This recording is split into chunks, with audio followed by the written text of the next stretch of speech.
Después de años de no ver nada, recuperé la vista, pero no le dije a mi hija que lo veía todo. Mi alma se desplomó esa madrugada cuando me dijeron que jamás volvería a ver. Hoy te voy a contar algo que nunca pensé que contaría. Y si tú, por un segundo, sientes que esto parece familiar, solo te pido que dejes un like y te suscribas.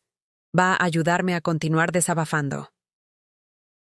Mi nombre es Isabel Martín, tengo 76 años, y durante 5 décadas he vivido en la misma casa, de piedra caliza en Burgos, esa que mi Fernando y yo compramos cuando éramos jóvenes, y creíamos que el amor era suficiente para sostener el mundo entero. Las paredes de nuestra casa han sido testigos de risas que ya no suenan, de conversaciones que ya no existen, de un silencio que se volvió ensordecedor cuando Fernando partió una madrugada de octubre, llevándose consigo no solo su presencia, sino también la luz de mis ojos.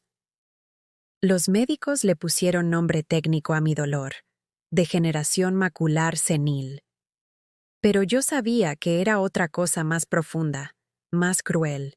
Era como si mis ojos hubieran decidido cerrarse para no tener que contemplar la soledad que se extendía ante mí como un desierto infinito.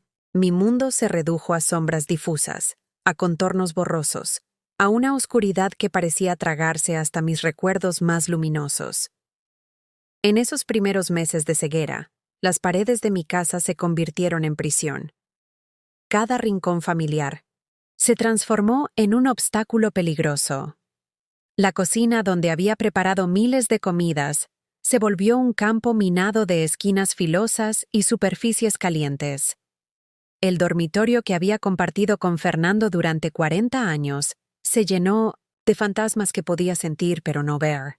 El jardín donde cultivábamos tomates y geranios se convirtió en un territorio inexplorado, donde mis pies tropezaban con macetas que ya no podía esquivar.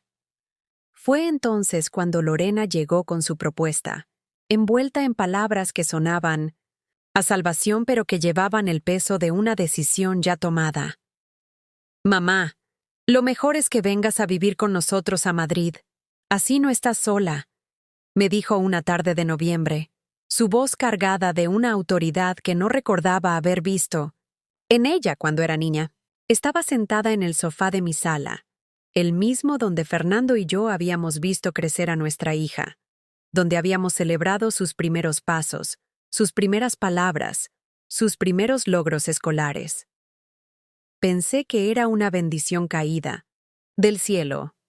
Pensé que todavía quedaba algo del amor que había sembrado en su corazón durante todos esos años de sacrificio y dedicación. Pensé que por fin tendría compañía, que alguien se haría cargo de mis días y mis noches, que no moriría sola entre estas paredes que guardaban tantos recuerdos, pero que ya no podían protegerme de mi propia fragilidad. «Será lo mejor. Para todos», añadió Álvaro, su esposo, desde algún lugar de la habitación que yo no podía ubicar con precisión. Su voz tenía ese tono neutro, casi comercial, que usaba cuando hablaba de números en su oficina de seguros. Era como si estuviera cerrando un trato, negociando los términos de una transacción donde yo era simultáneamente el producto y el problema a resolver. Acepté sin dudarlo, sin hacer preguntas, sin pedir detalles sobre cómo sería mi nueva vida. La desesperación de la soledad había nublado mi juicio más que la propia ceguera. Solo quería sentir que alguien me necesitaba, que mi existencia todavía tenía propósito, que no sería olvidada como un mueble viejo arrumbado en el desván. Empaqué mis pertenencias más queridas en 2 maletas gastadas, algunas fotografías que ya no podía ver pero que acariciaba como talismanes. La ropa que Fernando me había regalado en nuestros últimos aniversarios. Los libros que había leído tantas veces que podía recitar de memoria. Las cartas de amor que guardaba en una caja de madera tallada que él había hecho con sus propias manos. El viaje a Madrid se me hizo eterno. Desde el asiento trasero del coche de Álvaro, escuchaba retazos de conversación entre ellos, planes sobre mi habitación, comentarios sobre lo que iban a hacer con mi casa, discusiones sobre gastos y responsabilidades que yo no alcanzaba a Comprender completamente, pero que me llenaban de una inquietud sorda. «Ya verás cómo te gusta Madrid». «Mamá», decía Lorena con una alegría que sonaba forzada, artificial, como la sonrisa que yo imaginaba dibujada en su rostro, pero que ya no podía verificar con mis propios ojos. «Los niños están emocionados de tenerte cerca». Mis nietos, Alejandro y Carmen, de 11 y 8 años respectivamente, los había visto crecer desde la distancia, en visitas esporádicas donde yo siempre era la abuela que llegaba cargada de regalos y dulces caseros, que los consentía sin límites durante los pocos días que pasábamos juntos. Imaginé sus rostros, iluminándose al verme llegar, sus voces gritando, «Abuela Isabel», como lo hacían cuando era más joven, y mis ojos podían atrapar cada gesto de alegría en sus caritas. La casa de Lorena en 1900 Madrid estaba ubicada en un barrio residencial de clase media, con edificios de ladrillo rojo y calles arboladas que yo no podía apreciar, pero cuyo ambiente podía percibir a través del rumor del tráfico y las conversaciones de los vecinos. Era un hogar próspero, fruto del trabajo conjunto de mi hija como administrativa en el hospital y de Álvaro en su oficina de seguros. Un hogar donde yo creía que tendría un lugar digno, donde podría contribuir con mi experiencia y mi cariño a cambio de compañía y cuidados. Pero la habitación que me asignaron contó una historia diferente. Era el antiguo trastero, convertido, a las apuradas en lo que ellos llamaban el cuarto de la abuela. No tenía ventanas, solo una claraboya pequeña que dejaba filtrar una luz difusa que mis ojos enfermos apenas podían percibir. La cama era de una plaza, con un colchón delgado que crujía cada vez que me movía. El armario no tenía puerta, dejando mi ropa expuesta al polvo y a la humedad que se colaba por las paredes mal aisladas. La bombilla del techo parpadeaba constantemente cuando hacía frío, creando un juego de luces y sombras que mi visión deteriorada convertía en espectros danzantes. El ruido era constante. Las tuberías que pasaban por el techo, los pasos de los vecinos del piso superior, el zumbido del motor del refrigerador que estaba justo del otro lado de la pared. «Ya arreglaremos eso», me dijeron cuando mencioné tímidamente las molestias. «Es temporal, mamá, solo hasta que nos organicemos mejor». Pero las semanas pasaron, y luego los meses, y la habitación siguió igual. El parpadeo de la bombilla se volvió mi nuevo reloj, marcando las horas interminables de una soledad que había creído dejar atrás en Burgos. El colchón se hundía cada vez más en el centro, creando un valle donde mi cuerpo se acomodaba de mala gana cada noche. Al principio traté de integrarme, de ser la abuela útil y cariñosa que había sido durante toda mi vida. Ofrecía ayuda para cocinar, aunque no pudiera ver bien los ingredientes. Preguntaba por los niños, por sus tareas, por sus problemas en el colegio. Intentaba participar en las conversaciones familiares, aportando mi experiencia de vida y mis historias de cuando Lorena era pequeña. Pero cada palabra mía se convirtió en un estorbo. Cada pregunta, en una interrupción molesta. Cada intento de ayuda, en un obstáculo que entorpecía la rutina eficiente de la casa. Mi presencia se volvió una sombra incómoda que recordaba constantemente a la familia que ahora tenían una carga adicional que manejar. No podía ver, pero oía todo. Cada susurro, cada queja, cada conversación que creían que yo no escuchaba. La primera semana en Madrid transcurrió con la cortesía tensa de huéspedes incómodos. Lorena me ayudaba a orientarme por la casa con paciencia forzada. Álvaro mantenía conversaciones educadas durante las cenas, y mis nietos me saludaban con besos mecánicos en la mejilla antes de desaparecer hacia sus habitaciones con sus teléfonos móviles. Pero las máscaras empezaron a caerse cuando creyeron que yo estaba lo suficientemente dormida. «No puedo más con esto», escuché a Lorena decirle a su marido una noche, sus voces filtrándose a través de las paredes delgadas del trastero que ahora llamaba hogar. «Es como tener un bebé gigante. No puede hacer nada sola. Esta mañana se cayó en el baño porque no encontraba el interruptor. Tranquila, respondió Álvaro con ese tono condescendiente que yo había aprendido a reconocer. No le queda mucho tiempo. A los 76 años, ciega y sin Fernando, la naturaleza se encargará. Sus palabras se clavaron en mi pecho como dagas heladas. No le queda mucho tiempo. Como si yo fuera un electrodoméstico estropeado esperando a ser reemplazado, como si mi existencia tuviera fecha de caducidad marcada en rojo en algún calendario invisible que ellos manejaban. Empecé a recordar entonces todos los años que había dedicado a construir lo que creía que era una familia sólida. Cada sacrificio que había hecho por Lorena desde que era una niña pequeña con coletas despeinadas y rodillas raspadas. Cuando tenía 8 años y quería estudiar piano, Fernando y yo nos privamos de vacaciones durante 3 veranos para pagarle las clases particulares con la señora Remedios, una maestra estricta pero excepcional que vivía en el centro de Burgos. Cada martes y jueves yo caminaba con Lorena desde nuestra casa hasta el piso de la profesora, esperando durante 1 hora en el pequeño recibidor mientras escuchaba las escalas y melodías que mi hija aprendía con dedicación. Cuando cumplió 15 años y soñaba con ser veterinaria, vendí las joyas de mi madre para costear su viaje de estudios a una granja experimental en Segovia. Eran piezas heredadas, anillos y collares que habían pertenecido a 3 generaciones de mujeres en mi familia.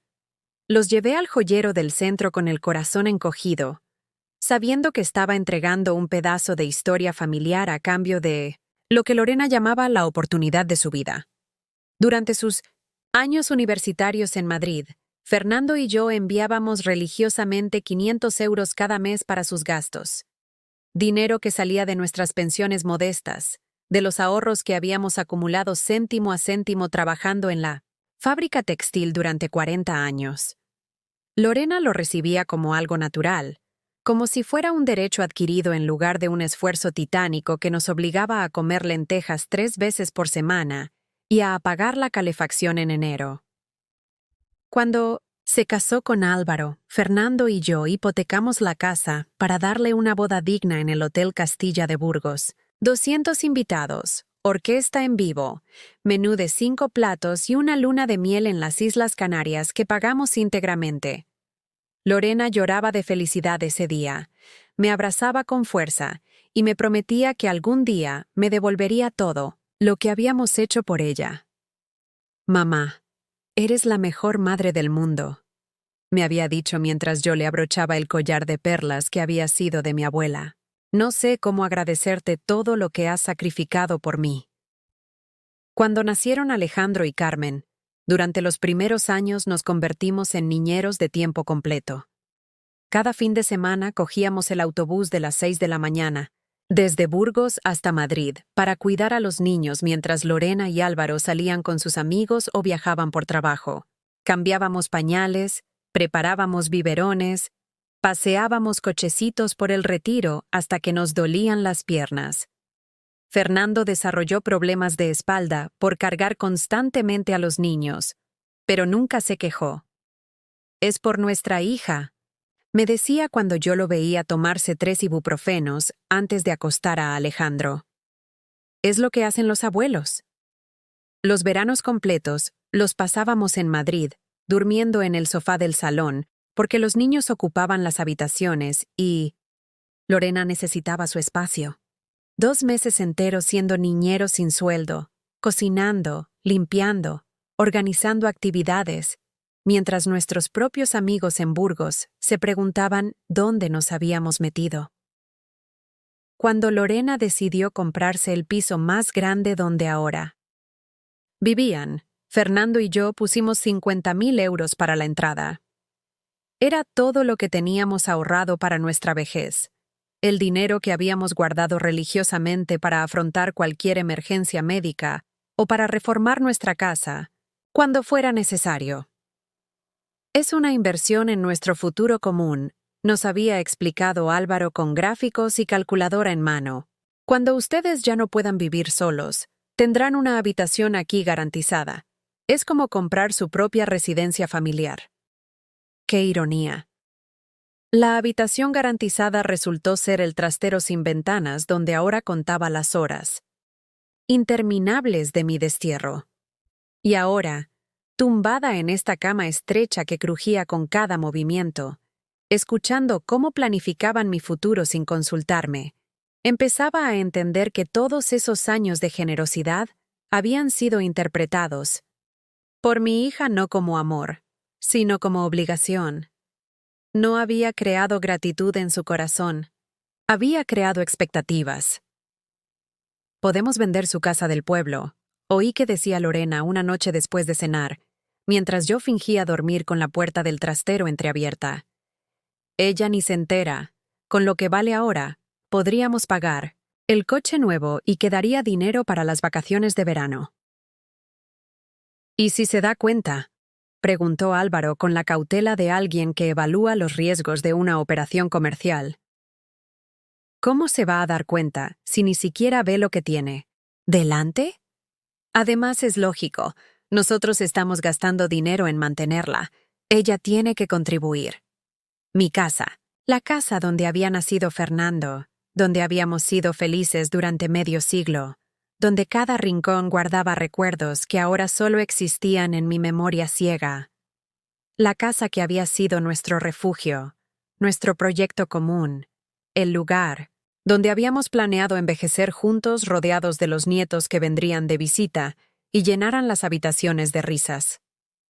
Esa casa que yo había cuidado como un santuario, donde regaba las plantas que Fernando había plantado, donde mantenía su ropa en el armario porque su olor me tranquilizaba las noches de insomnio, donde me sentía cerca de él aunque ya no estuviera.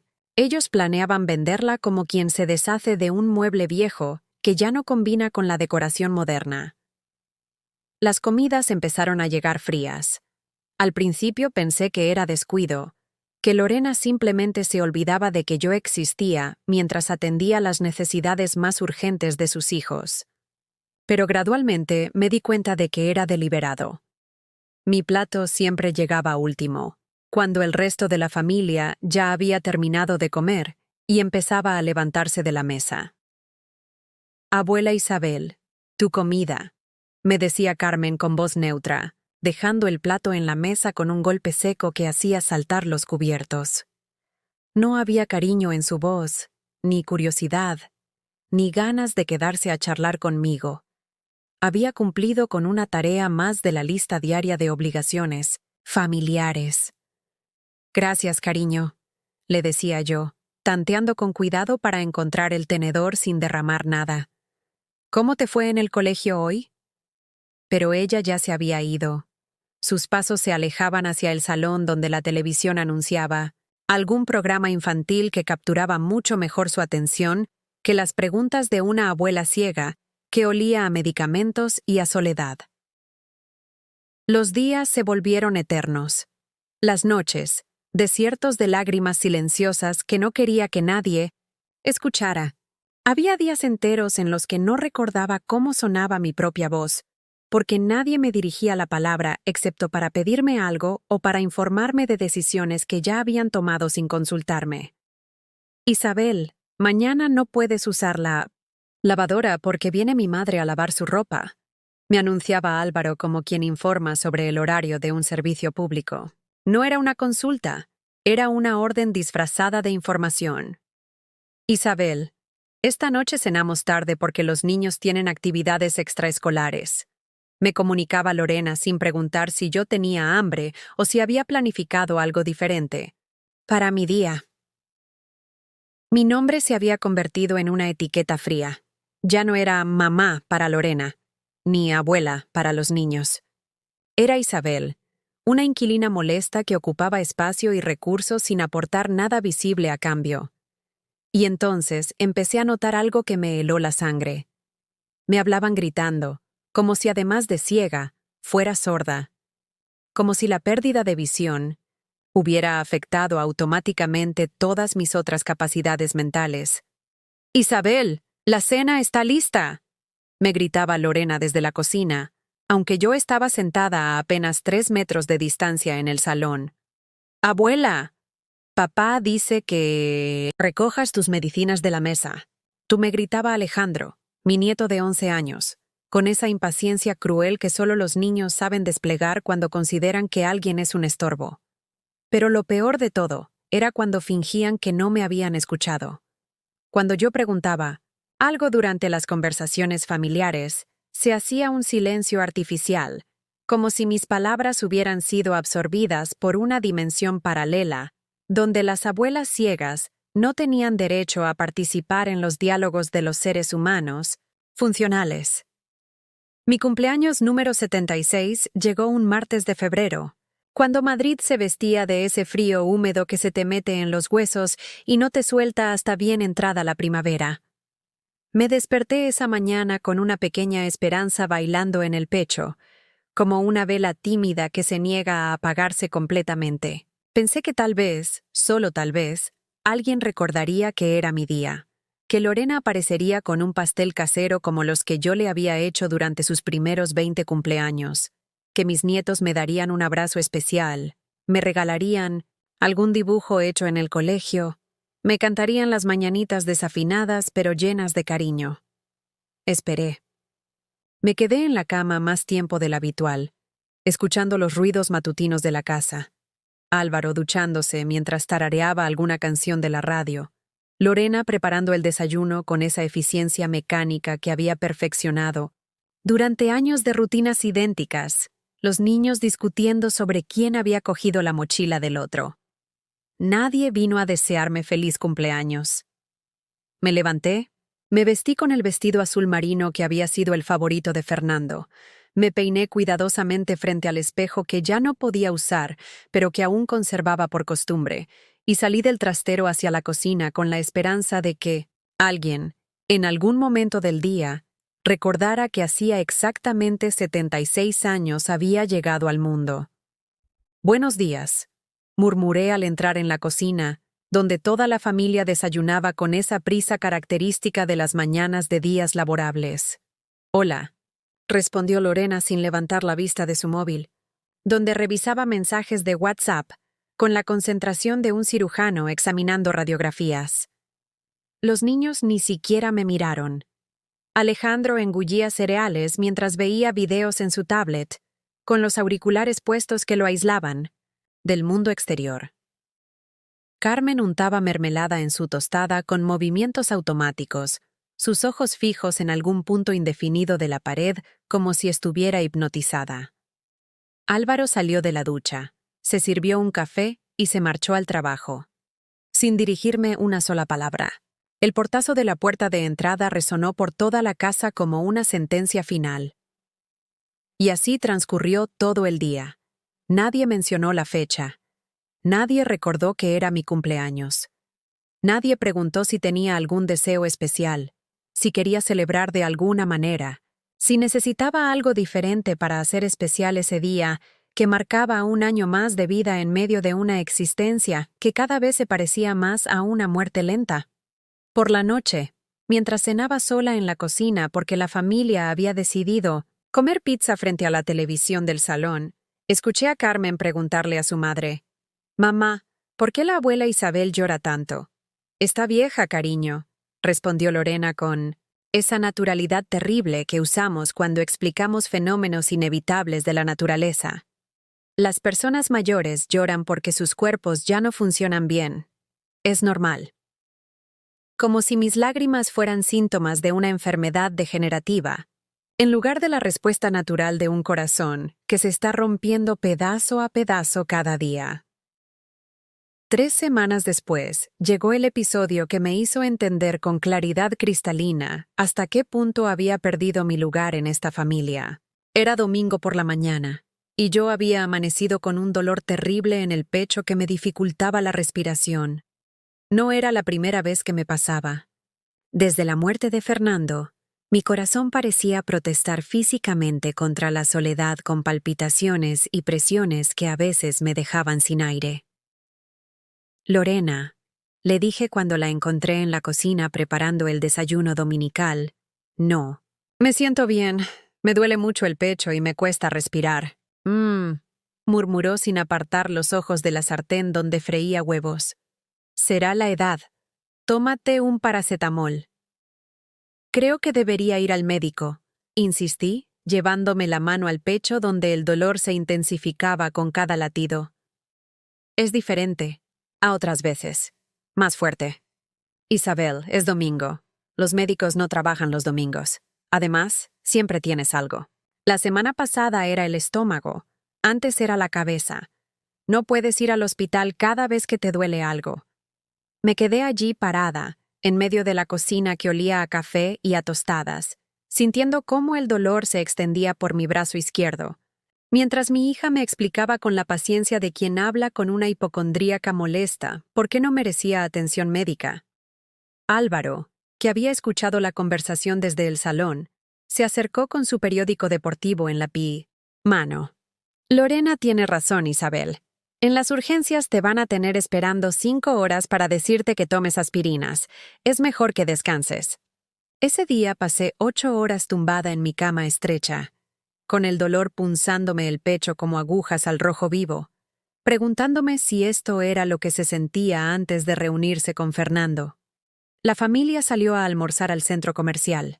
Cuando regresaron por la tarde, nadie preguntó cómo me encontraba. Pero la gota que colmó el vaso llegó un mes después, cuando descubrí por casualidad el plan más cruel de todos. Era jueves por la tarde. Yo estaba sentada en mi habitación, intentando escuchar un programa de radio en el pequeño aparato que me había regalado Fernando años atrás, cuando llegó la visita de Marisol, la hermana de Álvaro. Marisol trabajaba en una residencia de ancianos en Toledo y había venido a Madrid para un curso de formación. ¿Cómo está vuestra invitada? Preguntó con esa curiosidad maliciosa que caracteriza a las personas que disfrutan de los problemas ajenos. Fatal, respondió Lorena sin bajar la voz, como si yo fuera un mueble incapaz de procesar conversaciones humanas. Cada día está peor. No puede hacer nada sola, se queja constantemente, llora por todo. Es como tener un bebé gigante que nunca va a crecer. ¿Y qué vais a hacer?, preguntó Marisol. Pues mira, intervino Álvaro. Hemos estado hablando de eso. No podemos seguir así indefinidamente. Los niños necesitan tranquilidad para estudiar. Lorena está agotada. Y francamente, nosotros también tenemos derecho a vivir nuestras vidas. En la residencia donde trabajo, dijo Marisol bajando la voz, pero no lo suficiente. Aceptan casos, como el de Isabel, sobre todo cuando hay deterioro cognitivo evidente. ¿Deterioro cognitivo?, preguntó Lorena. Bueno, mujer, la ceguera a menudo viene acompañada de otros problemas mentales. Y a los 76 años, con la depresión que tiene, no sería difícil conseguir un certificado médico que confirme que necesita cuidados especializados. ¿Y si ella no quiere ir? Se firma como incapaz. Yo conozco al abogado que lleva estos casos. Es muy sencillo. Presentas evidencia de que no puede cuidarse sola, que representa un peligro para sí misma. Y listo. El Estado se hace cargo. Mi mundo se detuvo. Literalmente sentí como si alguien hubiera pausado el universo entero para que yo pudiera procesar completamente la enormidad de lo que acababa de escuchar. No solo planeaban deshacerse de mí, como quien entrega un perro viejo al refugio de animales, también estaban dispuestos a firmarme como incapaz mental, a robarme legalmente mi autonomía, a convertirme en una pupila del Estado para poder lavarme las manos sin culpa. ¿Y cuánto cuesta eso?, me preguntó Álvaro con el pragmatismo de alguien que evalúa opciones comerciales. Depende del nivel de cuidados que necesite, explicó Marisol. Pero con su pensión de viuda se cubre la mayor parte. Y si vendéis su casa, podéis completar los pagos adelantados y hasta os sobra dinero. Mi casa otra vez, mi refugio, mi santuario, el último vínculo material que me quedaba con Fernando y con la vida que habíamos construido juntos. En sus cálculos fríos, era simplemente capital, líquido esperando a ser monetizado. El abogado me dijo que estos casos se resuelven en 2 o 3 semanas, continuó Marisol. Y una vez que esté en la residencia, Vosotros podéis visitarla cuando queráis, pero ya no es vuestra responsabilidad legal ni económica. ¿Y si protesta? ¿Si dice que está bien? Preguntó Lorena. ¿Quién va a creer a una anciana ciega con depresión por encima del testimonio de una hija preocupada y un médico profesional? Además, Lorena, tú misma has dicho que llora constantemente, que no puede hacer nada sola, que se queja todo el tiempo. Esos son síntomas claros de deterioro. Mis propias lágrimas, mi tristeza natural por la pérdida de Fernando y la soledad que me consumía, mis quejas justificadas por el maltrato que recibía, todo iba a ser usado como evidencia de mi incapacidad mental. Mi dolor iba a ser la herramienta que utilizarían para robarme la libertad. Esa noche no pude dormir. Me quedé tumbada en la oscuridad de mi trastero, escuchando los ruidos nocturnos de una casa donde ya no era bienvenida, donde mi presencia era vista como un problema, que resolver en lugar de una vida que cuidar. Pensé en Fernando, en cómo habría reaccionado si hubiera sabido que la hija a la que tanto habíamos amado y sacrificado terminaría tratándome como basura humana.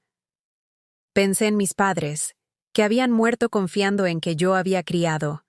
Bien a mi hija, que había sembrado valores de amor y respeto que la convertirían en una mujer capaz de cuidar de sus mayores con dignidad. Se habrían revolcado en sus tumbas si hubieran sabido que todo su legado de bondad había muerto conmigo.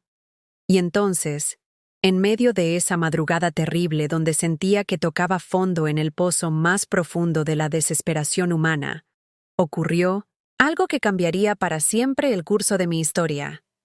Tenía cita en el oftalmólogo la semana siguiente. Era una revisión rutinaria que Lorena había programado más por obligación que por esperanza. Para que no se diga que no cuidamos de ella, había murmurado cuando pidió la cita por teléfono. El doctor Ramírez me examinó con esa meticulosidad, profesional que había aprendido a reconocer durante meses de consultas médicas que no llevaban a ninguna parte. Pero esta vez algo fue diferente. Esta vez, después del examen, se quedó callado durante unos minutos que se me hicieron eternos. «Señora Isabel», me dijo finalmente con voz extrañada, «¿por qué nunca se operó?» «¿Operarme?», pregunté sin entender. «Su visión es recuperable. Con el tratamiento adecuado y unas lentes especiales, podría volver a ver. No será perfecta, pero sí suficiente para recuperar gran parte de su independencia». El mundo se tambaleó a mi alrededor. ¿Ver? ¿Ver de nuevo? Con el procedimiento. Correcto, sí. Su degeneración no es tan avanzada como pensábamos. Hay técnicas nuevas, lentes intraoculares que podrían devolverle hasta un 70% de su visión anterior. Mi corazón empezó a latir tan fuerte que pensé que el doctor lo escucharía. Después de 2 años de oscuridad, después de haber aceptado que nunca más vería el rostro de las personas que amaba, después de haberme resignado a caminar por el mundo como una sombra, resultaba que había esperanza. ¿Cuándo podríamos hacerlo?, pregunté con la voz temblorosa. La operación podríamos programarla para la semana que viene. Es un procedimiento sencillo, ambulatorio. Y las lentes especiales estarían listas. En 15 días. No se lo dije a nadie. Ni a Lorena, ni a Álvaro, ni a los niños. Cuando llegué a casa y me preguntaron cómo había ido la consulta, simplemente respondí, todo igual, sin cambios. Porque algo dentro de mí, algún instinto de supervivencia que llevaba dormido demasiado tiempo, me susurraba que necesitaba guardar ese secreto como si fuera un arma. La operación fue un miércoles por la mañana. Le dije a Lorena que tenía cita para análisis de sangre rutinarios, algo que no despertaría sospechas ni preguntas incómodas. Ella asintió distraídamente mientras preparaba el desayuno de los niños. Ni siquiera levantó la vista de su móvil cuando me despedí. «No vuelvas muy tarde», me dijo con ese tono automático que usaba para todas las instrucciones domésticas. «Esta tarde viene mi madre a cenar y necesito que no estés dando vueltas por la cocina». Me fui en metro hasta la clínica, el corazón latiéndome como un tambor de guerra. Durante el trayecto, Mis manos temblaban tanto que tuve que sujetarlas firmemente sobre el bolso para que otros pasajeros no notaran mi nerviosismo. Esto no era solo una operación médica. Era mi última oportunidad de recuperar algo más que la vista. Era mi oportunidad de recuperar mi dignidad. El doctor Ramírez me explicó el procedimiento una vez más antes de entrar al quirófano. Es sencillo, señora Isabel. Reemplazaremos el cristalino dañado por una lente intraocular especial. En unas horas estará en casa y en 2 semanas tendrá las gafas especiales que completarán su nueva visión. 2 semanas. 14 días. Para seguir fingiendo que era la anciana ciega e indefensa que todos creían que era, mientras por dentro algo completamente nuevo empezaba a nacer. La operación duró menos de 1 hora. Cuando desperté de la anestesia local, todo seguía borroso, envuelto en una neblina que el médico me aseguró era completamente normal. Pero había algo diferente, algo que no había sentido en más de 2 años.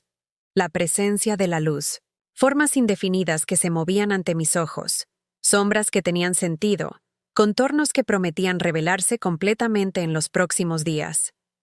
Regresé a casa con un parche en el ojo operado y una historia ensayada sobre análisis de sangre que habían requerido más tiempo del esperado. Nadie preguntó por qué llevaba gafas de sol en un día nublado de marzo. Nadie mostró curiosidad por mi estado de ánimo extrañamente elevado. Durante los siguientes días, mi visión mejoró gradualmente. Primero fueron las formas, luego los colores difusos, después los rostros borrosos que empezaban a cobrar definición. Cada mañana me despertaba con un pequeño milagro. Veía un poco más que el día anterior. Para mantener la fachada, seguía tanteando las paredes cuando alguien estaba presente, tropezándome deliberadamente con muebles, pidiendo ayuda para encontrar objetos que podía ver perfectamente. Era como interpretar el papel de mi antigua yo, como ser actriz de mi propia discapacidad fingida. El día que llegaron las gafas especiales fue el día que mi vida cambió para siempre. Me las probé en el baño de la clínica, frente al espejo donde por primera vez en 2 años pude verme a mí misma. El rostro que me devolvía la mirada era el de una mujer que había envejecido 1 década en 24 meses. Arrugas nuevas marcaban surcos profundos alrededor de mis ojos. Mi pelo había perdido todo su brillo. Mi piel tenía el color grisáceo, de quien ha pasado demasiado tiempo sin sol, sin alegría, sin motivos para cuidarse. Pero mis ojos estaban vivos. Brillaban con una intensidad que no había visto en ellos desde la muerte de Fernando. Era como si hubieran estado hibernando todo este tiempo, esperando el momento adecuado para despertar y enfrentarse a la verdad. ¿Cómo se siente?, me preguntó. El doctor Ramírez. Como si hubiera nacido de nuevo, le respondí, y nunca había dicho algo más cierto en mi vida. Regresé a casa con las gafas guardadas en el bolso y un plan que se iba formando en mi mente como una estrategia de guerra. Durante las siguientes semanas fingiría seguir ciega mientras documentaba todo, mientras recopilaba evidencias, mientras descubría hasta qué punto habían llegado sus traiciones. Esa misma tarde comenzó mi educación real sobre la familia, que había creído conocer. Esperé hasta que todos estuvieran en casa, cenando en el salón mientras yo permanecía en la cocina con mi plato frío de siempre. Desde mi posición en la mesa de la cocina, con las gafas puestas pero ocultas bajo unas gafas de sol que llevaba para proteger mis ojos sensibles, podía ver perfectamente lo que ocurría en el salón. Vi a Lorena abrir mi bolso. Lo hizo con naturalidad, como quien accede a algo que le pertenece por derecho propio. Sacó mi monedero, contó el dinero que había dentro, separó varios billetes y se los guardó en el bolsillo de su chaqueta. Después revisó mis tarjetas, anotó algo en su móvil y volvió a dejar el bolso en su lugar. Mi propia hija me estaba robando, delante de sus hijos, delante de su marido, como si fuera lo más natural del mundo. ¿Cuánto había?, preguntó Álvaro sin levantar la vista de su tablet. 80 euros, respondió Lorena. El viernes cobra la pensión, podemos sacar más. Perfecto. Con eso completamos para la reparación del coche. Alejandro, mi nieto de 11 años, ni siquiera pestañeó. Carmen siguió comiendo sus croquetas como si acabara de presenciar una conversación sobre el tiempo. Para ellos, robar el dinero de la abuela ciega era tan rutinario como comentar los deberes del colegio. Pero eso no era nada comparado con lo que descubrí al día siguiente. Álvaro había salido temprano al trabajo. Los niños estaban en el colegio, y Lorena se había quedado en casa porque era su día libre en el hospital. Desde mi habitación, fingiendo estar dormida, la oí hacer una llamada telefónica que me heló la sangre. Buenos días. ¿Está el señor Mendoza? Soy Lorena García. Hablamos la semana pasada sobre la venta de la casa de mi madre. Sí, la de Burgos. No, ella sigue sin enterarse de nada. Está cada vez peor, muy confundida. ¿Que si tiene Alzheimer? Bueno, no oficialmente, pero ya sabe cómo son estas cosas a los 76 años. Se estaba inventando que yo tenía Alzheimer para justificar por qué vendía mi casa sin mi consentimiento. Estaba usando mi edad como excusa para cometer un fraude, que me dejaría sin el único patrimonio que me quedaba. El precio que me dijo está bien. Queremos cerrar cuanto antes.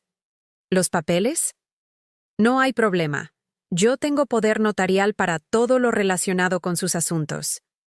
No es necesario. Que ella firme nada. Con su estado mental, yo tengo autorización completa. Mentía. No tenía ningún poder notarial, pero había falsificado documentos o había sobornado a alguien para conseguirlos. Mi hija, que trabajaba en un hospital y tenía acceso a médicos y papelería oficial, había encontrado la manera de hacerme legalmente incapaz sin que yo lo supiera. Perfecto, el viernes nos vemos en la notaría. Lleve todo preparado para firmar. Cuando colgó el teléfono, la escuché reírse. Una risa de satisfacción, de triunfo, de alguien que acaba de cerrar un negocio muy rentable. Mi casa, donde había vivido durante 50 años, donde había criado a esta misma mujer que ahora me robaba, iba a ser vendida por 185.000 euros según había mencionado en la conversación. Esa misma tarde, cuando llegaron los niños del colegio, presencié otra escena que terminó de abrirme los ojos sobre la clase de educación que estaban recibiendo. Alejandro entró en la cocina donde yo fingía estar leyendo con las manos un libro en braille que había comprado años atrás. Se acercó a la mesa donde había dejado mi móvil, lo cogió y empezó a revisar mis mensajes.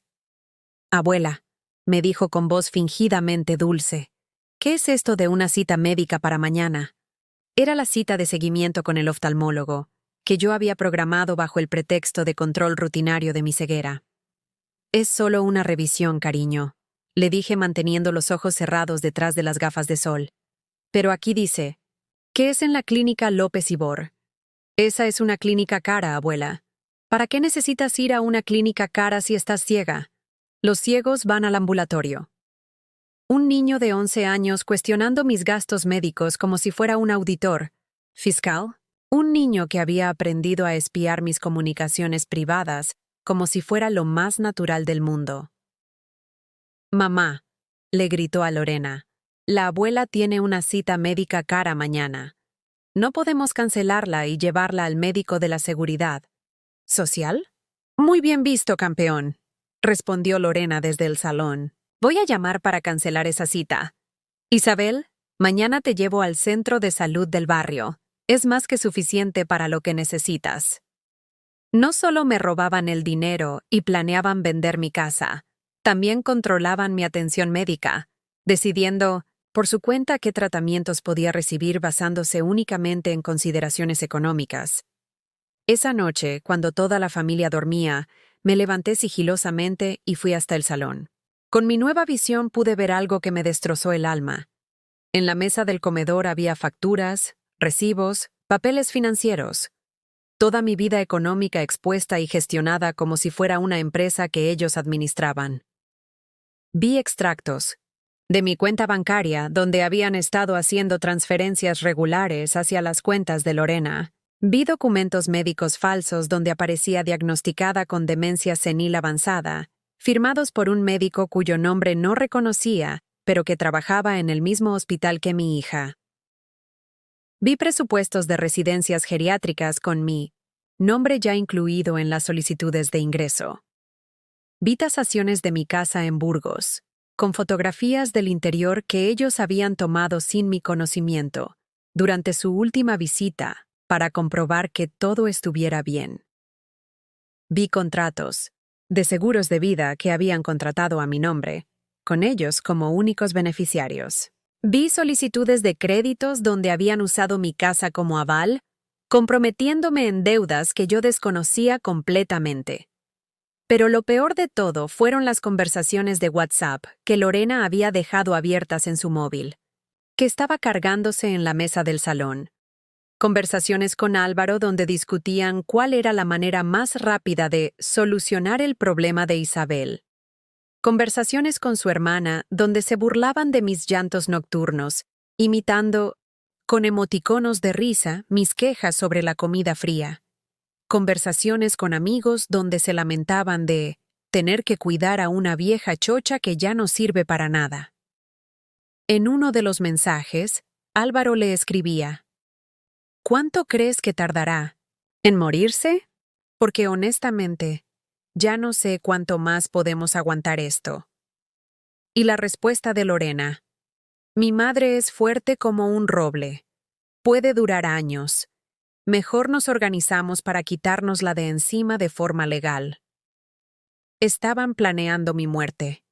No físicamente, pero sí socialmente, económicamente, legalmente. Querían que yo desapareciera de sus vidas, pero que mi dinero siguiera financiando sus gastos. Querían los beneficios de ser mis herederos, sin las molestias de ser mis cuidadores. Esa madrugada, sentada en el sofá del salón donde había pasado tantas Navidades felices cuando visitaba a mis nietos, rodeada de evidencias de la traición, más absoluta que puede existir entre una madre y una hija, tomé la decisión más importante de mis 76 años de vida. Iba a luchar. No solo iba a recuperar mi casa, mi dinero, mi dignidad. Iba a enseñarles que subestimar a una mujer de mi edad había sido el error más grande de sus vidas. Pero primero necesitaba más evidencias.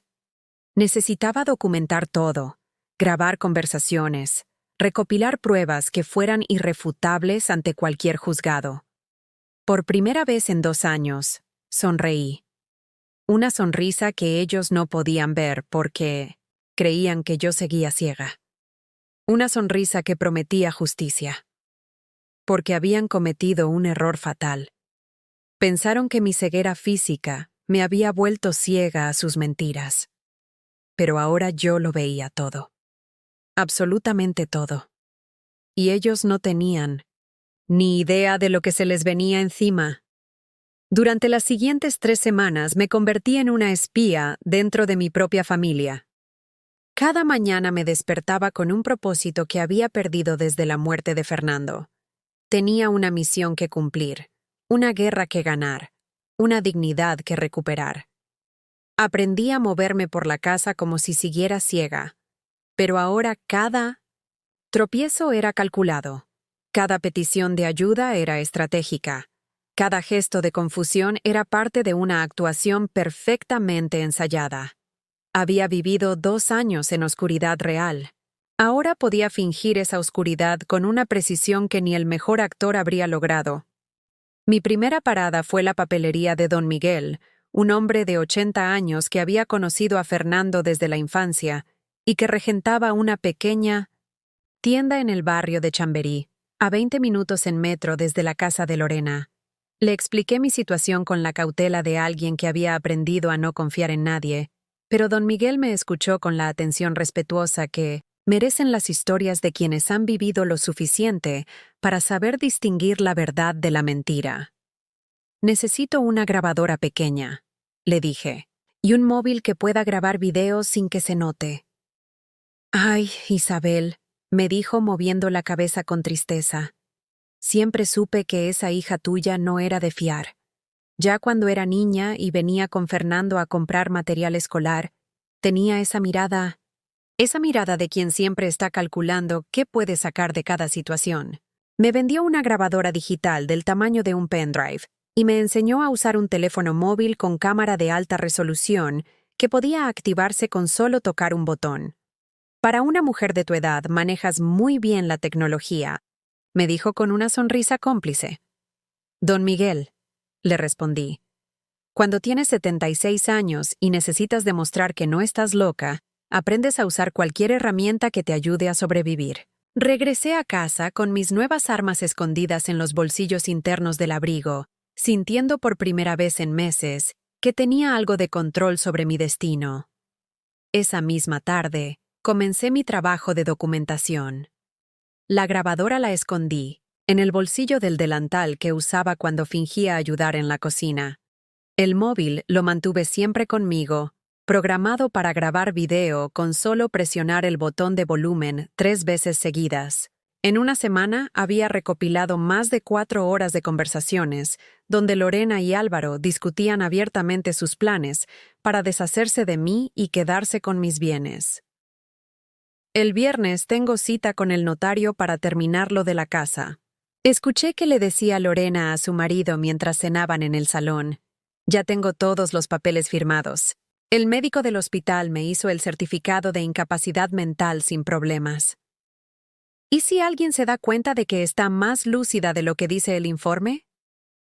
¿Quién se va a dar cuenta? Todos la ven como una vieja ciega que llora. Todo el día. Además, una vez que esté en la residencia, nadie va a cuestionar nada. Los viejos en esas instituciones se deterioran muy rápido. ¿Cuándo planeas llevarla? En cuanto se concrete la venta de la casa. Con ese dinero podemos pagar 6 meses adelantados en la residencia más barata que encontré en Toledo. Después, ya veremos. A lo mejor para entonces... No terminó la frase, pero el silencio que siguió fue más elocuente que cualquier palabra. Estaban esperando que yo muriera. Planeaban mi muerte como quien planifica unas vacaciones. Pero lo que más me dolió fue escuchar a mis nietos participar en la conspiración con la naturalidad de quien ha sido educado para ver a los ancianos, como cargas prescindibles. ¿Cuándo se va la abuela?, preguntó Carmen una tarde mientras hacía los deberes en la mesa del comedor. Pronto, cariño, le respondió Lorena. Muy pronto podrás tener tu propia habitación como siempre has querido. ¡Por fin!, exclamó la niña. Ya estaba harta de que la casa oliera a vieja y medicinas.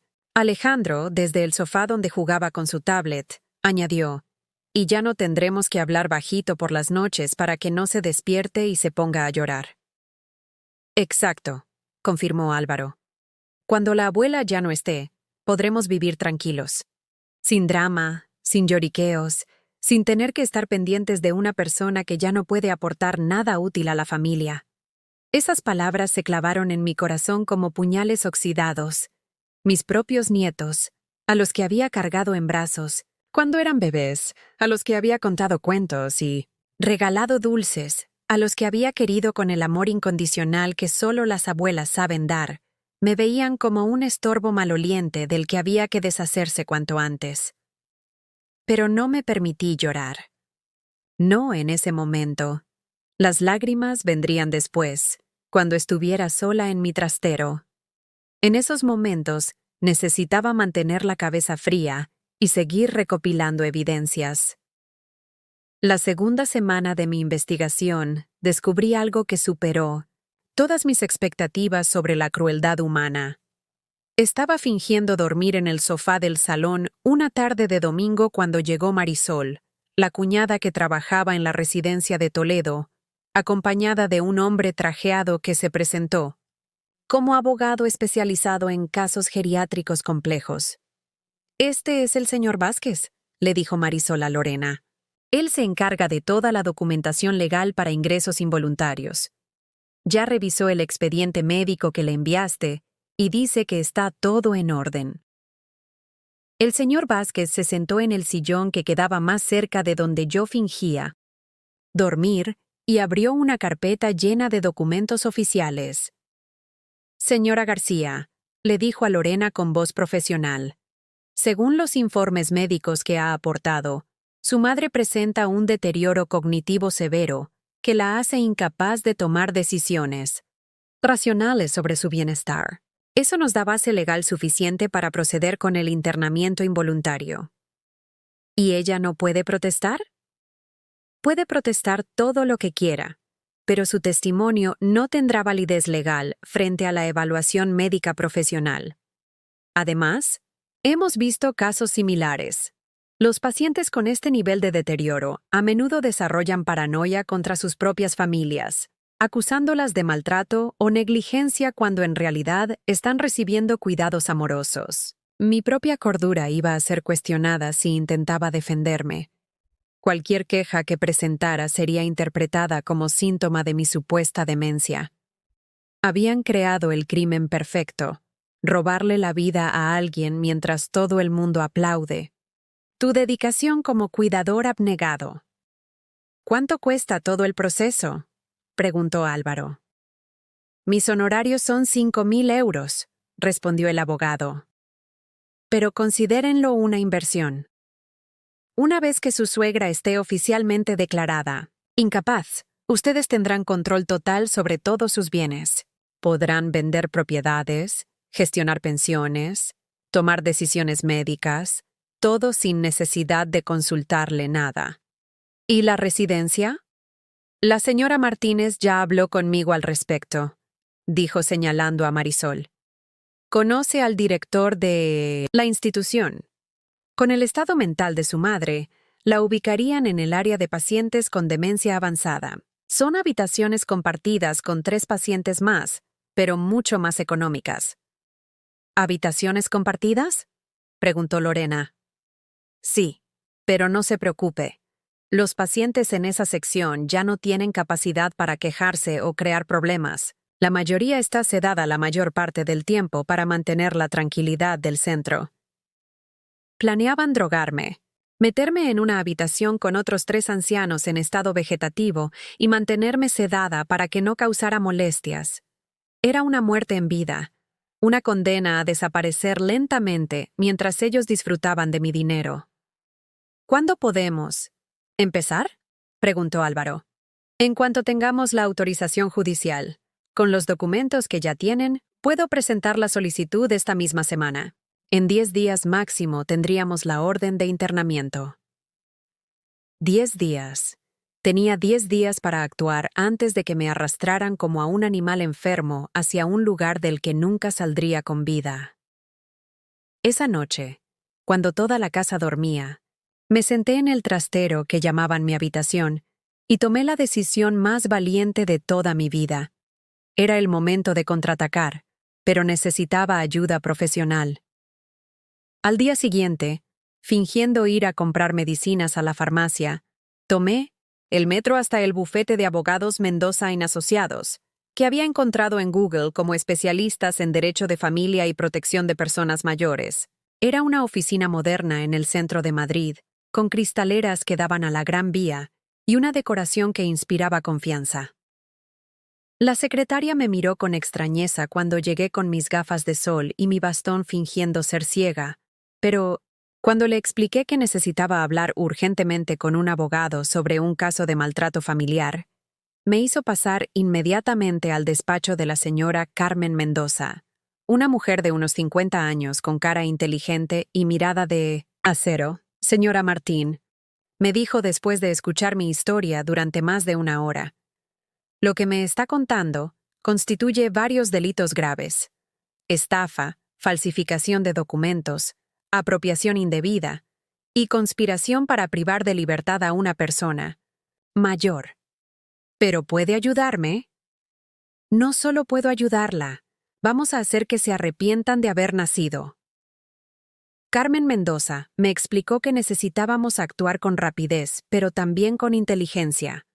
Tenemos que conseguir evidencias irrefutables antes de que se den cuenta de que usted puede ver. Una vez que sepan que ha recuperado la vista, destruirán todos los documentos comprometedores y negarán todo. Ya tengo grabaciones, le dije mostrándole mi pequeña grabadora. Perfecto, pero necesitamos más. Necesitamos pillarlos en el acto de falsificar documentos, de mover su dinero, de mentir ante autoridades oficiales. ¿Cómo? Déjeme pensar. Carmen tamborileó los dedos sobre su escritorio durante unos segundos. ¿Qué día dijeron que iban al notario para vender su casa? Este viernes. Perfecto. Vamos a darles una sorpresa que recordarán el resto de sus vidas. Me explicó el plan. El viernes yo fingiría estar enferma, demasiado débil para salir de casa. Mientras Lorena estaba en la notaría firmando documentos fraudulentos para vender mi casa, Carmen y un detective privado estarían grabando todo desde el despacho contiguo. Simultáneamente, yo estaría en mi casa documentando cómo Álvaro aprovechaba mi supuesta ausencia para registrar mis pertenencias y robar lo que pudiera. Una vez que tengamos evidencia audiovisual de los delitos, presentaremos una denuncia, penal que los dejará completamente expuestos, me explicó Carmen. Pero lo más importante es que recuperaremos todos sus bienes antes de que puedan deshacerse de ellos. ¿Y mi casa? Su casa estará protegida. En el momento en que intenten firmar, se encontrarán con que usted ya ha presentado una denuncia por fraude y que la venta está suspendida por orden judicial. Por primera vez en meses, sentí que el futuro me pertenecía otra vez. No era solo que fuera a recuperar mi casa y mi dinero, era que finalmente iba a demostrar que Isabel Martín no era la anciana indefensa que todos creían. Era una mujer de 76 años que había decidido luchar. Y los que subestiman a las mujeres de mi generación siempre cometen el mismo error. Creen que la edad nos vuelve débiles. No saben que nos vuelve implacables. El viernes amaneció gris, con esa llovizna fina de marzo que hace que Madrid parezca más melancólico de lo habitual. Pero para mí era el día más brillante que había vivido en años. Era el día en que la verdad iba a salir a la luz como un sol que rompe las nubes después de una tormenta interminable. A las 7 de la mañana fingí un ataque de dolor en el pecho que me dejó demasiado débil para levantarme de la cama. Lorena entró a mi habitación con esa impaciencia mal disimulada de quien tiene planes importantes que no pueden ser interrumpidos por las molestias de una anciana. ¿Qué? ¿Te pasa ahora, Isabel? Me preguntó sin acercarse siquiera a la cama, manteniendo esa distancia física que había marcado nuestras interacciones durante los últimos meses. Me duele mucho el pecho. Gemí con voz débil, llevándome la mano al corazón con gesto dramático. Y me mareo cuando trato de ponerme en pie. ¿Has tomado tu medicación? Sí, pero no me hace efecto. Creo que necesito quedarme en cama hoy. Vi cómo se le iluminaban los ojos detrás de esa máscara de preocupación fingida. Mi enfermedad súbita era exactamente lo que necesitaba, para justificar dejarme sola mientras iba al notario a vender mi casa. Está bien, me dijo con esa voz dulce que usaba cuando quería parecer la hija abnegada. Te quedas descansando. Álvaro se queda en casa trabajando desde su despacho, así que no estarás sola. Yo tengo que salir unas horas para resolver unos papeles, pero regreso antes de la comida. Papeles. Así llamaba al proceso de robarme mi casa. ¿Qué papeles? Pregunté con voz inocente. Cosas del hospital, mamá. Nada importante.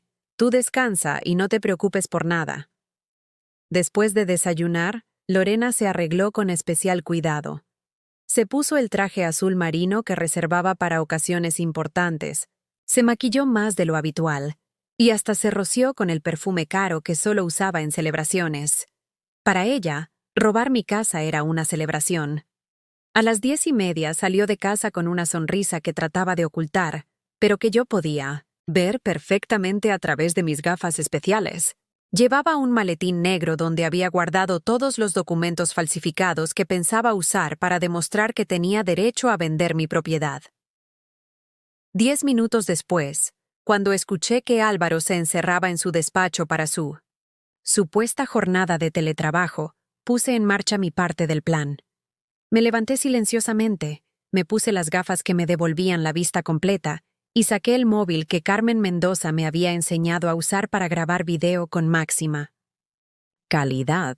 Era el momento de documentar lo que Álvaro hacía cuando creía que yo estaba postrada e indefensa. No tuve que esperar mucho.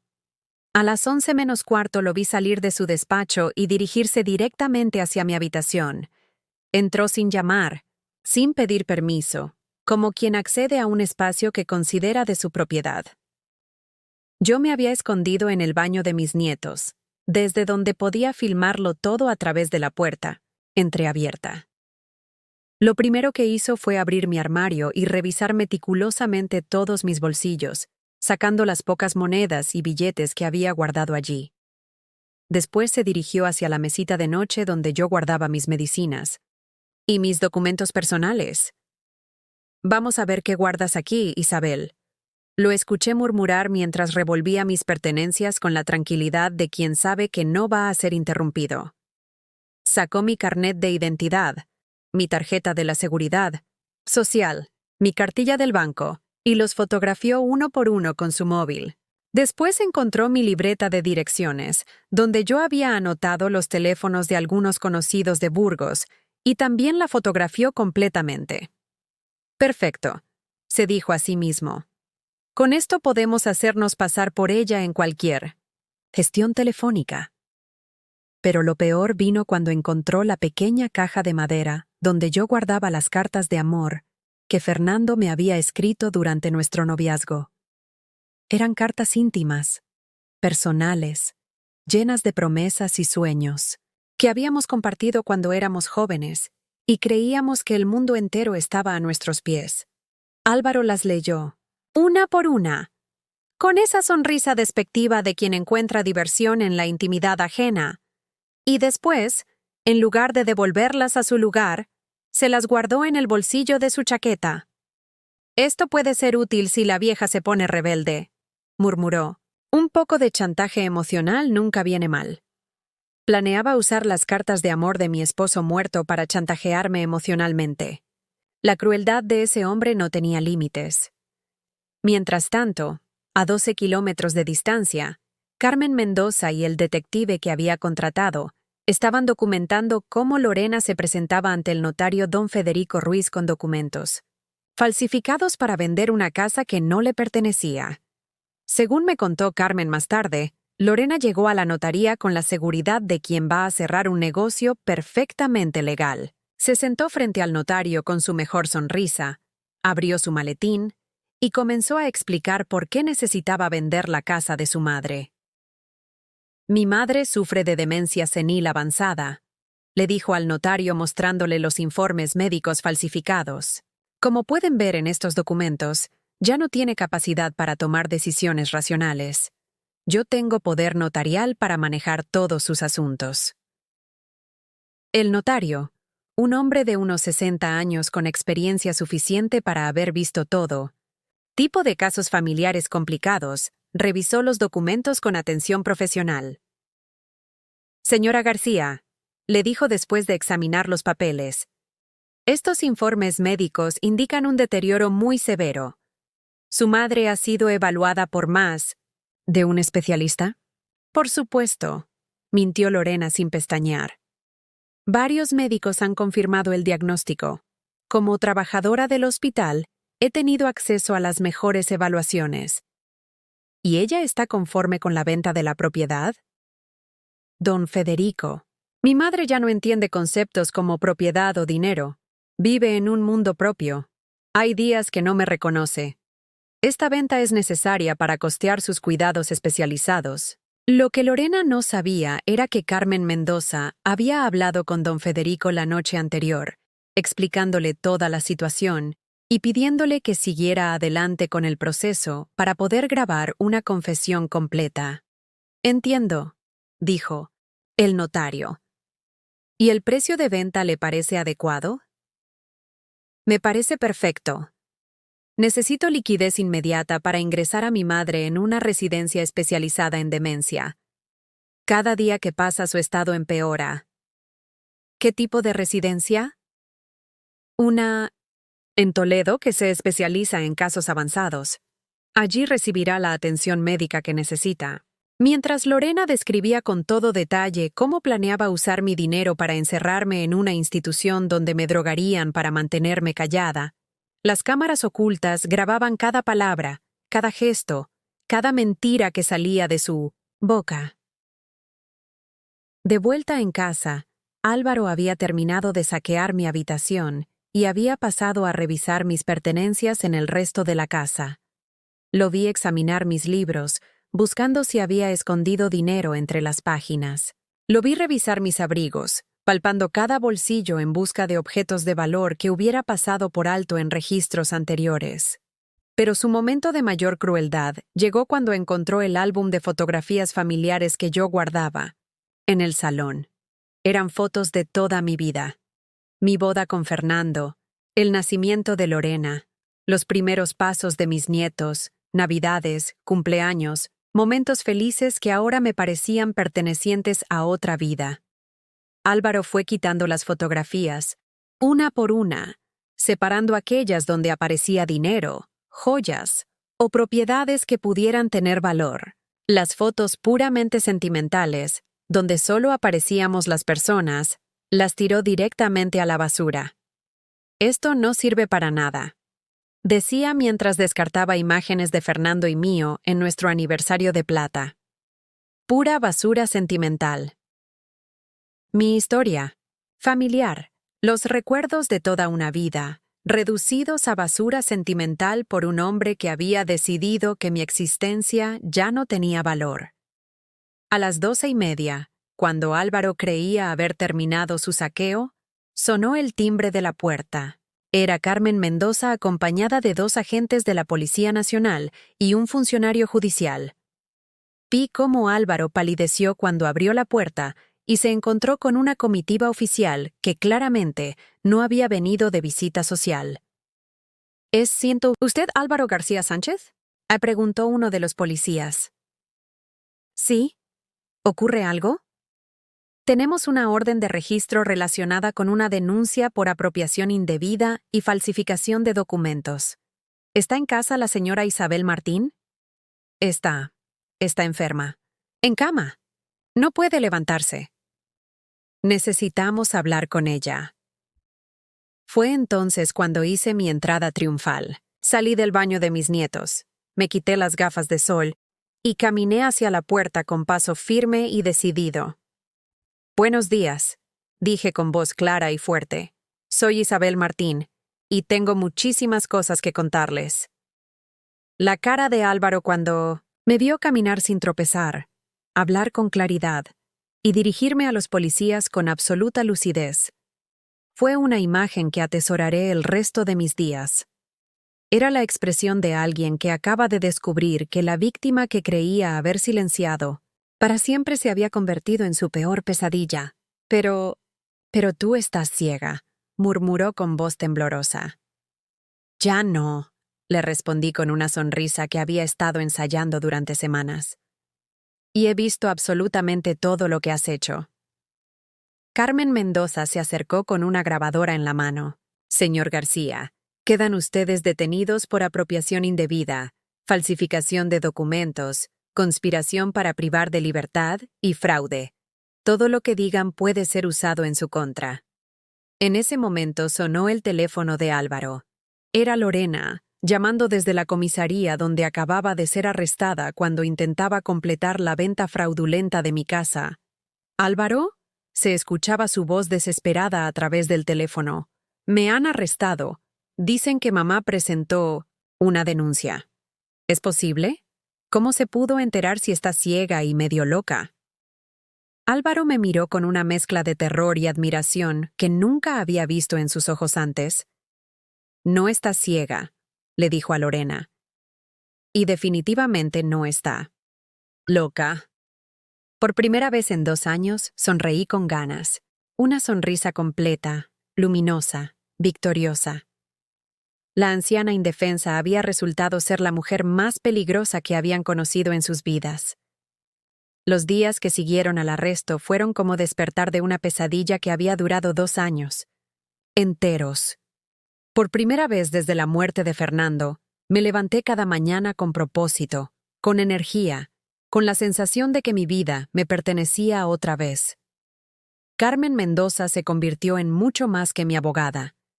Se transformó en la arquitecta de mi nueva independencia. Durante las primeras 48 horas después de los arrestos, trabajó incansablemente para recuperar todo lo que me habían robado y asegurar que Lorena y Álvaro enfrentaran las consecuencias completas de sus acciones. Isabel, me dijo en su despacho el lunes siguiente, mientras revisábamos una montaña de documentos legales, el juez ha congelado todas las cuentas bancarias de su hija y su yerno. También ha bloqueado cualquier transacción relacionada con su casa de Burgos. Todo lo que le robaron va a ser devuelto íntegramente. ¿Y los niños?, pregunté. A pesar de todo, Alejandro y Carmen seguían siendo mis nietos, y la parte de mí que había sido abuela durante 11 y 8 años, respectivamente, no podía simplemente desaparecer. Los niños están temporalmente con los padres de Álvaro mientras se resuelve la situación legal. Servicios Sociales está evaluando el entorno familiar para determinar qué es lo mejor para ellos. Era extraño sentir esa mezcla de alivio y tristeza. Alivio porque finalmente había justicia. Tristeza porque la familia que había amado durante décadas se había desintegrado de la manera más cruel posible. Pero por primera vez en años, esa tristeza no me paralizaba. Era una tristeza limpia, sin culpa, sin la desesperación de quien se siente completamente indefensa. Era la tristeza natural de quien ha perdido algo, pero que sabe que puede construir algo nuevo y mejor en su lugar. El miércoles de esa semana regresé a mi casa en 1907, Burgos. El viaje en el tren de alta velocidad desde Madrid fue como un renacimiento físico. Veía pasar el paisaje castellano por la ventanilla con ojos que habían aprendido a valorar cada color, cada forma, cada destello de luz que había dado por sentado durante 74 años de mi vida. Cuando el taxi me dejó frente a la puerta de mi casa, me quedé parada durante largos minutos simplemente contemplándola. Era la misma casa de piedra caliza donde había vivido durante 5 décadas, pero ahora la veía con una perspectiva completamente nueva.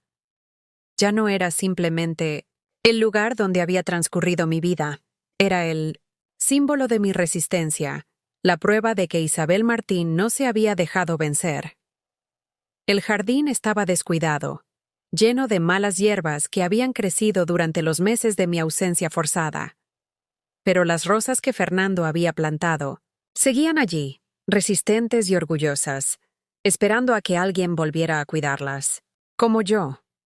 Esa primera noche en mi propia cama, entre mis propias sábanas, rodeada de mis propios recuerdos pero ya no prisionera de ellos, dormí con una profundidad que no había experimentado desde antes de la muerte de Fernando.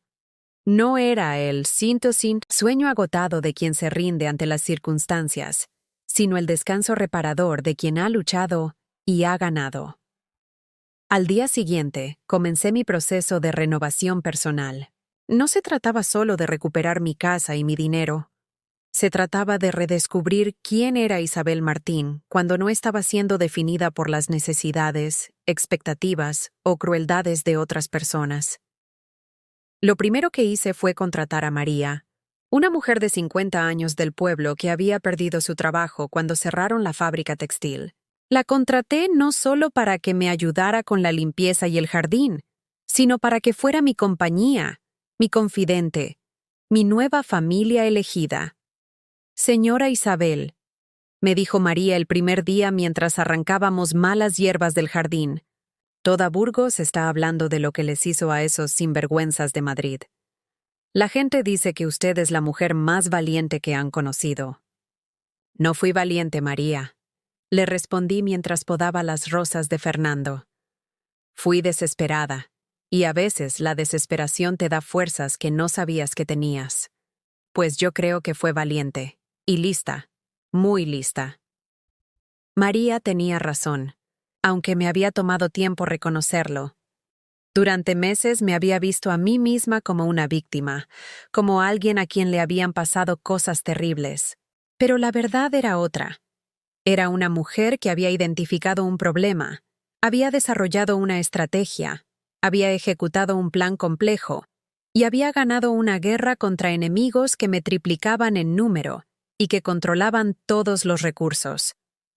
Eso no era victimización. Eso era liderazgo. La segunda semana de mi regreso a Burgos, recibí una llamada que no esperaba. Era Alejandro, mi nieto de 11 años, llamándome desde casa de sus abuelos paternos. «Abuela Isabel», me dijo con voz pequeña, muy diferente a la de aquel niño que había aprendido a espiar mis mensajes y a cuestionar mis gastos médicos. «¿Puedo hacerte una pregunta?» «Por supuesto, cariño. ¿Es verdad que papá y mamá te robaron dinero?» La pregunta me partió el corazón, pero también me dio una oportunidad que no había tenido en años. La oportunidad de tener una conversación honesta con mi nieto, de ser vista por él como una persona real en lugar de como un problema que gestionar. «Sí, Alejandro. Es verdad.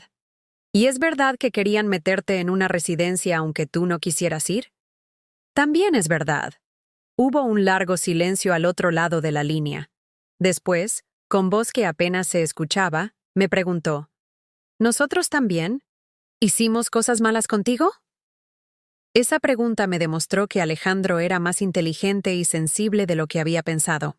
A los 11 años, estaba empezando a procesar que había participado en el maltrato de su abuela, y eso lo estaba atormentando. «Alejandro», le dije con toda la gentileza que pude reunir, «tú eres un niño. Los niños hacen lo que les enseñan. Los adultos. Si tus padres te enseñaron a tratarme mal, la culpa no es tuya». «Pero yo sabía que estaba mal», insistió. «Cuando te hablaba gritando, yo sabía que te dolía. Y cuando mamá cogía dinero de tu bolso, yo sabía que era robar». «¿Y por qué no dijiste nada?» «Porque mamá me dijo que las abuelas viejas no entienden las cosas, que era mejor no contradecirla para que no se pusiera triste». Habían usado mi supuesta fragilidad emocional para enseñar a mis nietos que maltratarme era un acto de bondad. La manipulación había sido tan profunda que habían convertido la crueldad en compasión. «Alejandro», le dije, «¿te gustaría venir a visitarme algún día? No para quedarte, sino para que conozcas cómo vivo ahora». «¿Puedo?» «Hablaré con tus abuelos. Creo que es importante que veas que la abuela Isabel no es la anciana indefensa que tus padres te dijeron que era». Esa conversación marcó el inicio de una relación completamente nueva con mis nietos. Una relación basada en honestidad, respeto mutuo y en el reconocimiento de que todos habíamos sido víctimas de la manipulación de Lorena y Álvaro, aunque en grados muy diferentes. Un mes después de mi regreso a Burgos, tomé una decisión que habría sido impensable durante mis años de maltrato. Decidí viajar. No había salido de España en toda mi vida. Fernando y yo siempre habíamos hablado de viajar cuando nos jubiláramos, de ver el mundo más allá de Castilla y León, pero la muerte se lo llevó antes de que pudiéramos cumplir esos sueños. Ahora tenía 76 años, había recuperado la vista, tenía mi dinero de vuelta, y por primera vez en décadas no tenía que pedir permiso a nadie para tomar decisiones sobre mi propia vida. Contraté a una agencia de viajes especializada en turismo para personas mayores y planifiqué un recorrido de 1603 semanas por Italia, Roma, Florencia, Venecia. Los lugares que Fernando y yo habíamos marcado en Atlas cuando éramos jóvenes y soñábamos con aventuras que parecían imposibles para una pareja de trabajadores textiles de Burgos. «No. ¿Te da miedo viajar sola a tu edad?», me preguntó María cuando le conté mis planes. «María», le respondí mientras preparaba mi maleta con la emoción de una adolescente planeando su primer viaje de estudios. «He sobrevivido a 2 años de maltrato psicológico. he derrotado a una hija que quería robarme todo lo que tenía, y he demostrado que puedo planificar y ejecutar una estrategia compleja que requería sangre fría y inteligencia. ¿De verdad crees que un viaje a Italia va a asustarme? El día antes de partir, recibí una carta. Era de Lorena, escrita desde el centro penitenciario donde estaba cumpliendo su condena por fraude y apropiación indebida. Mamá, decía la carta, sé que no tengo derecho a pedirte perdón después de todo lo que te hice, pero quiero que sepas que nunca quise lastimarte de verdad. Solo pensé que sería más fácil para todos si tú ya no tuvieras que preocuparte por nada. Pensé que estaba protegiéndote. Leí la carta 3 veces. No sentí rabia, ni tristeza, ni siquiera decepción. Sentí algo parecido a la lástima que se siente por alguien que ha perdido la capacidad de ver la diferencia entre el bien y el mal. Lorena seguía sin entender lo que había hecho. Seguía convencida de que sus acciones habían estado motivadas por el amor en lugar de por la codicia. Seguía siendo incapaz de reconocer que había tratado a su propia madre como un objeto del que deshacerse, en lugar de como un ser humano que merecía respeto y dignidad. No le respondí la carta. No porque fuera cruel, sino porque ya no tenía nada que decirle. Habíamos dejado de ser madre e hija el día que ella decidió que mi dinero valía más que mi bienestar. Ahora éramos solo 2 mujeres que habían compartido un pasado pero que ya no tenían futuro en común. La noche antes de mi viaje a Italia, me senté en el jardín donde Fernando había plantado sus rosas. Llevaba puesta una blusa nueva, de Mino de tintes, color azul turquesa, que me había comprado específicamente para el viaje. Tenía el cabello recién cortado y teñido, y por primera vez en años me había maquillado con cuidado. Me serví una copa del vino que Fernando guardaba para ocasiones especiales, vino que había estado esperando en la bodega durante más de 2 años, a que alguien lo considerara digno de ser bebido. Fernando, le dije al atardecer que se extendía sobre Burgos. Mañana voy a Roma. Voy a ver el Coliseo, la fontana de 1916, Trevi, la Capilla Sixtina. Todas esas cosas que marcábamos en los folletos de viajes cuando creíamos que nunca podríamos permitírnoslas. Una brisa suave movió las rosas, y por un momento me pareció escuchar su voz diciéndome que fuera, que viviera, que fuera feliz. Ya no soy la mujer rota que fui después de tu muerte, le dije. Soy alguien nueva, alguien que ha aprendido, que nunca es demasiado tarde para defenderse, para cambiar, para empezar de nuevo. Esa noche dormí profundamente, con la maleta preparada al lado de la cama y el billete de avión en la mesita de noche. A los 76 años, Isabel Martín se había convertido en lo que nunca había sido antes, una mujer completamente libre. 6 meses después de mi regreso de Italia, mientras ordenaba las fotografías de mi viaje que acababa de revelar en el estudio fotográfico del centro de Burgos, sonó el timbre de mi casa. Era una tarde de septiembre, con esa luz dorada que hace que todo parezca más hermoso de lo que realmente es. Al abrir la puerta, me encontré con Alejandro y Carmen, acompañados de una mujer que no conocía, pero que tenía la cara amable de quienes trabajan con familias en crisis. «Hola, abuela Isabel», me dijeron mis nietos al unísono, pero ahora sus voces llevaban una timidez respetuosa que nunca había escuchado antes. «Señora Martín», me dijo la mujer, «soy Elena Vázquez, trabajadora social de Servicios Sociales de Madrid. Los niños han pedido específicamente visitarla.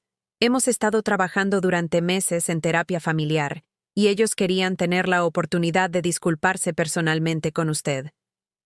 Los invité a pasar al salón, el mismo donde Fernando y yo habíamos recibido a tantas visitas a lo largo de los años, pero que ahora tenía una energía completamente diferente. Las paredes exhibían fotografías de mi viaje a Italia. Yo, frente al Coliseo, sonriendo junto a la fontana de Trevi, posando con expresión de asombro ante los frescos de la Capilla Sixtina. Eran las fotos de una mujer que había redescubierto el mundo y se había redescubierto a sí misma en el proceso. Alejandro, ahora con 12 años pero con una madurez en los ojos que no había tenido cuando vivían conmigo, se sentó en el borde del sofá como si no se sintiera digno de ocupar un lugar cómodo. Abuela, comenzó con voz temblorosa. La señora Elena nos ha estado enseñando sobre el respeto a las personas mayores y sobre cómo lo que hicimos contigo estuvo muy mal. Carmen, que ahora tenía 9 años y había crecido varios centímetros, añadió: Yo no entendía por qué mamá decía que eras diferente, pero ahora sé que tú nunca fuiste el problema. El problema éramos nosotros. Elena Vázquez, 1900, explicó que durante los meses de terapia, los niños habían comenzado a procesar la diferencia entre lo que sus padres les habían enseñado sobre mí y la realidad de lo que había ocurrido. Ha sido un proceso difícil, me dijo Elena. Los niños tuvieron que enfrentar el hecho de que sus padres les mintieron y que ellos participaron en el maltrato de alguien que los amaba incondicionalmente.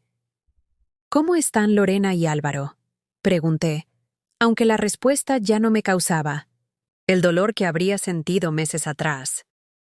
Su hija está cumpliendo una condena de 18 meses por fraude.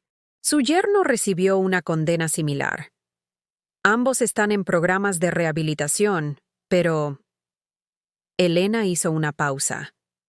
Francamente, señora Martín, ninguno de los dos ha mostrado verdadero arrepentimiento. Siguen convencidos de que actuaron por su bien. No me sorprendió.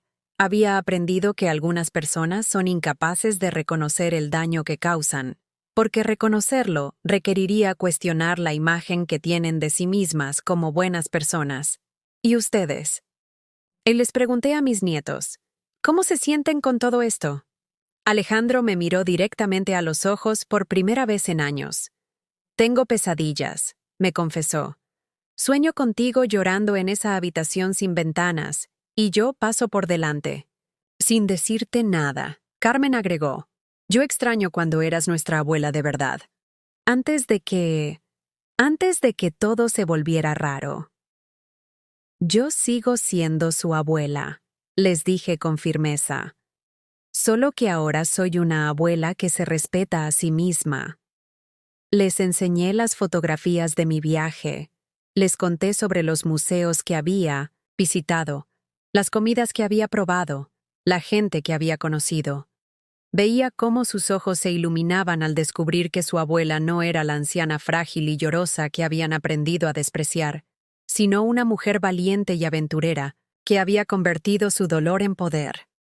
¿Puedo hacerte una pregunta, abuela?, me dijo Alejandro después de ver las fotos durante un rato. Por supuesto. ¿Nos odias por lo que te hicimos? La pregunta me llegó al corazón, pero no con dolor, sino con una comprensión profunda de lo que estos niños habían estado cargando durante meses. Alejandro, Carmen, les dije tomando sus manos, ustedes eran niños siendo manipulados por adultos que debían protegerlos. No los odio. Lo que odio es que sus padres les enseñaran que las personas mayores no merecen respeto, que la familia es algo que se usa en lugar de algo que se cuida. ¿Podremos visitarte más veces?, preguntó Carmen. Pueden visitarme cuando quieran, les respondí. Pero con una condición, que sea porque quieren conocer a su abuela de verdad, no porque se sienten culpables por el pasado.